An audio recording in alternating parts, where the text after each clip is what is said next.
Welcome to Sudhi's world YouTube ചാനലിലേക്ക് എല്ലാവർക്കും സ്വാഗതം. ഇന്നത്തെ വീഡിയോ നിങ്ങൾ കാണാൻ പോകുന്നത് പോളണ്ടിലെ സിറ്റിയിലെ ഒരു ടൂറാണ്. നഗരത്തിൽ കൂടെ നമ്മൾ സഞ്ചരിക്കുകയും നഗരത്തിൻ്റെ ദൃശ്യങ്ങൾ ഈ വീഡിയോയിൽ കൂടെ പകർത്തി നിങ്ങൾക്കെല്ലാവർക്കും പോളണ്ടിനെ കണ്ട് ആസ്വദിക്കാനുള്ള ഒരു അവസരം ഒരുക്കുകയാണ്.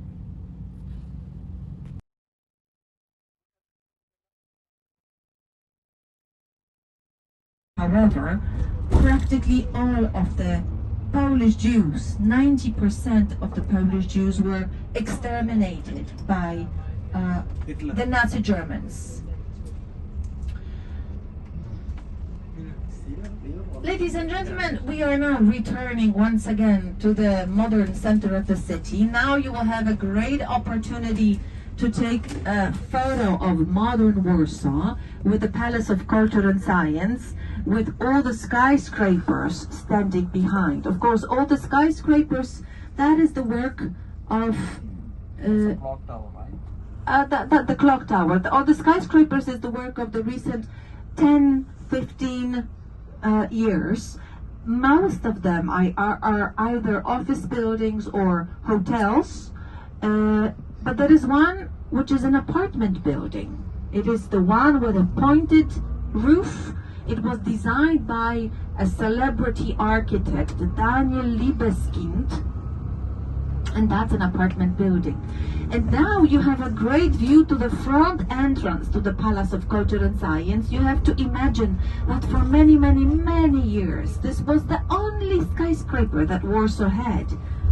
Right, and it was visible from every part of the city. Now, as you can see from among the tall buildings, the tall towers, it is hard to see. And here on the left, this contrasting white building, still under construction, that is going to be the Museum of Modern Art. Museum of Modern Art. And now we are approaching the intersection where we have two lines of the underground meet. Warsaw is the only city in Poland with its underground system, metro lines, and here they meet, these two lines, one M1 that goes from south to north, and M2 that goes near the university. It goes under the Vistula River.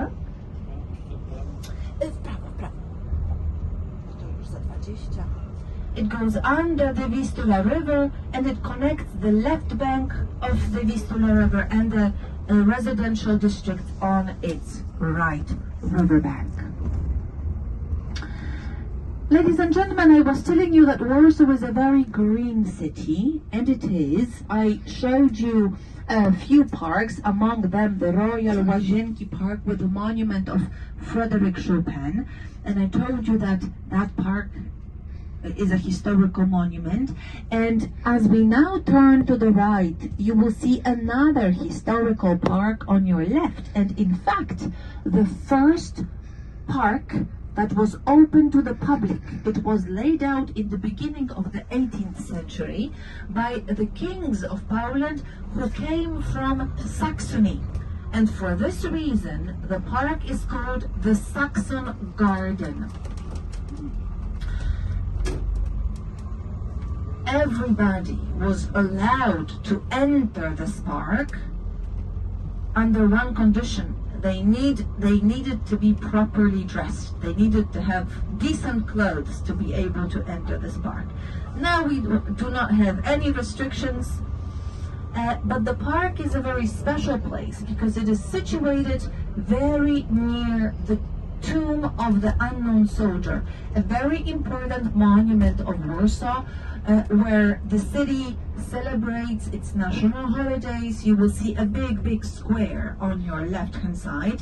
You can see also this gray fence. That's another construction, or actually a reconstruction of the old palace called the Saxon Palace that stood here until 1944, built by the end of the 17th century. It was the residence of those kings who came from Saxony, their private palace, but blown up by the Germans during the Second World War, will be soon, hopefully soon, rebuilt.